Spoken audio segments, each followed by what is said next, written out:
Hello friends, বাঙালির হেসেলে জানাই সবাইকে স্বাগত। আশা করি আপনারা সবাই খুব ভালো আছেন। সবাইকে জানাই মেরি ক্রিসমাস। আজকে আপনাদের সাথে শেয়ার করছি Christmas special eggless fruit cake বা প্লাম কেক রেসিপি।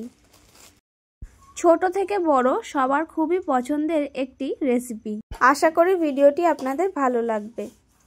ভিডিওটি স্কিপ না করে পুরোটা দেখার অনুরোধ রইল। চলুন শুরু করা যাক আজকের এই ফ্রুট কেক রেসিপিটি। এখানে আমি কিছু ফ্রুট নিয়ে নিয়েছি আর ফ্রুট জুস নিয়ে নিয়েছি।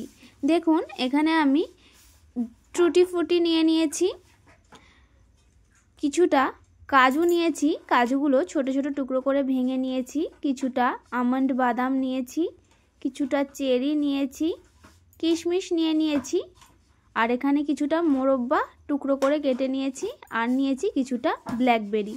সব ড্রাই ফ্রুটগুলো আমি টুকরো করে কেটে নিয়েছি। এখানে আমি অরেঞ্জ জুস নিয়ে নিয়েছি। একটি পাত্রের মধ্যে সব ফ্রুটগুলো একে একে ঢেলে নেব। এই রেসিপিটা ফলো করলে আপনারাও বাড়িতে খুব সহজেই ডিম ছাড়া ফ্রুট কেক বানিয়ে নিতে পারবেন এবং খেতে কিন্তু খুবই সুন্দর হবে। দেখুন এখানে সব ফ্রুটগুলো আমি একসাথে নিয়ে নিয়েছি। এখানে 1 কাপ অরেঞ্জ জুস নিয়ে নিচ্ছি। অরেঞ্জ জুসটা এবার আমি ফ্রুটগুলোর মধ্যে ঢেলে দিলাম। এই ফ্রুটগুলো আমি অরেঞ্জ জুসে ভিজিয়ে সারা রাত রেখে দেব। আপনারা চাইলে 3 থেকে 4 ঘন্টাও রেখে দিতে পারেন।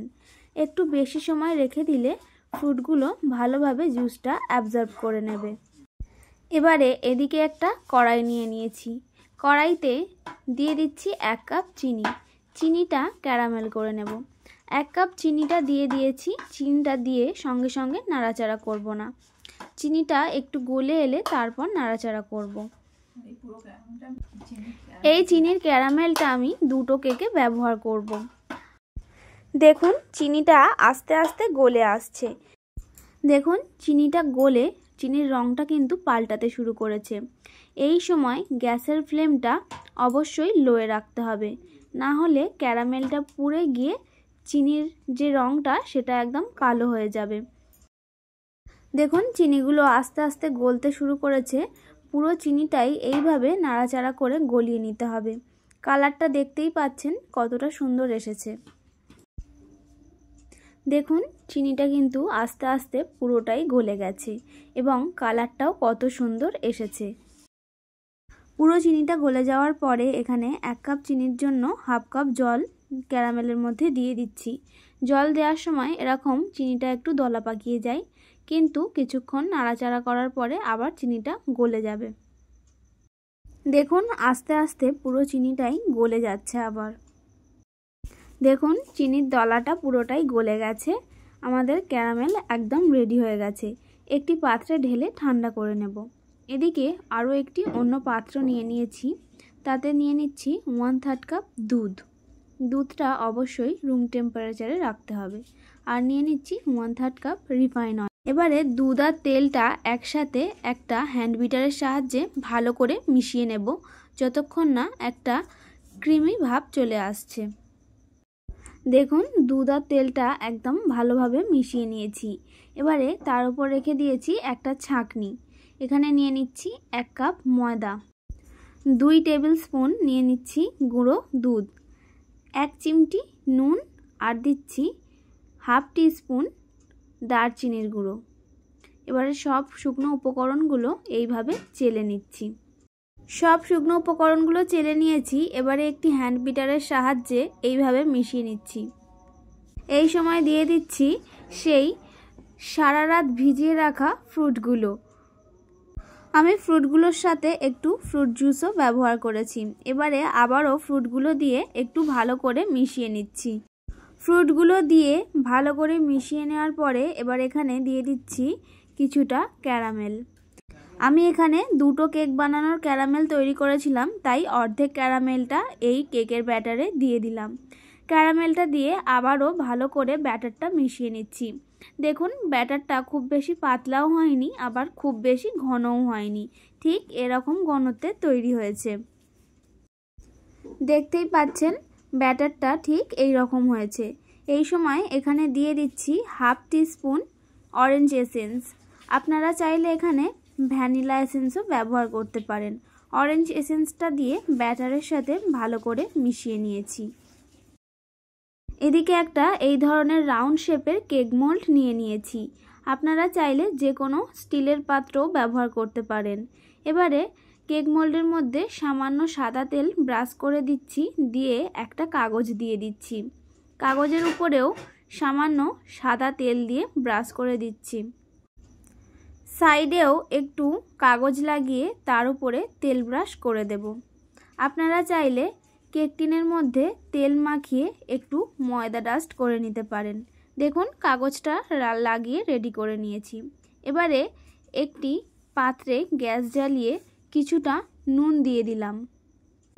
নুনটা ভালো করে চারিদিকে ছড়িয়ে দিয়ে তার উপর এরকম একটা স্ট্যান্ড দিয়ে ঢাকা দিয়ে 10 মিনিটের জন্য প্রিহিট করে নেব। এবার সব শেষে কেকের ব্যাটারে দিয়ে দিচ্ছি 2 teaspoon baking powder, 1 teaspoon baking soda আর 1 টিস্পুন ভিনিগার। এবারে এই বেকিং সোডা আর বেকিং পাউডারটা ভালো করে ব্যাটারের সাথে মিশিয়ে নিতে হবে। আমার চ্যানেলে নতুন বন্ধু হয়ে থাকলে অবশ্যই চ্যানেলটি সাবস্ক্রাইব করে পাশে থাকা বেল আইকনটি প্রেস করে দেবেন, যাতে আমার আপলোড করা ভিডিও সবার প্রথম আপনাদের কাছে পৌঁছে যায়। আমাদের ফ্রুট কেকের ব্যাটার একদম রেডি হয়ে গেছে। এবারে মোল্ডে ঢেলে নিচ্ছি। পুরো ব্যাটারটা কেক মোল্ডের মধ্যে ঢেলে দিয়েছি। ঢেলে দেওয়ার পরে 3 থেকে 4 বার এইভাবে একটু ট্যাপ করে নিচ্ছি। তারপরে কিছুটা যে ফ্রুট রেখে দিয়েছিলাম সেগুলো ওপর দিয়ে একটু দিয়ে দিচ্ছি। কেকটা এবারে বেক করে নেব। এখানে 10 মিনিট প্রিহিট করে রাখা এই পাত্রটির মধ্যে এবারে কেকের এই মোল্ডটা এইভাবে দিয়ে দিলাম, দিয়ে ঢাকা দিয়ে 1 ঘন্টার জন্য বেক করে নেব। ঢাকনার উপরে আমি একটা ভারী নোড়া চাপিয়ে দিয়েছি। আপনারা যে কোনো ভারী জিনিস চাপিয়ে দিতে পারেন। আধ ঘন্টা পরে একবার আমি কেকটা চেক করে নেব। দেখুন কেকটা অনেকটা ফুলে এসেছে, কিন্তু কেকটা এখনও কাঁচা রয়েছে। এই সময় কিছুটা ফ্রুট আরও আমি ডেকোরেশন করে নিচ্ছি। সব ফ্রুটগুলো ভিতরে ঢুকে গেছিলো, তাই আরেকটু ফ্রুট দিয়ে দিলাম। আবারও ঢাকা দিয়ে আধ ঘন্টা বেক করে নেব। আবারও আধ ঘন্টা পরে ঢাকা খুলে দেখাচ্ছি। দেখুন এই সময় কিন্তু কেকটা একেবারে কালার চেঞ্জ হয়ে গেছে। এই সময় একটা কাঠির সাহায্যে ভিতরে ঢুকিয়ে দেখে নেব। দেখুন কাঠিটা একদম ক্লিন এসেছে, তার মানে আমাদের কেক কিন্তু একদম রেডি হয়ে গেছে। এই ফ্রুট কেকটা বানাতে আমার 1 ঘন্টা সময় লেগেছে। এবারে কিছুক্ষণ ঠান্ডা করে আমি এটা আনমোল্ড করে দেখাবো।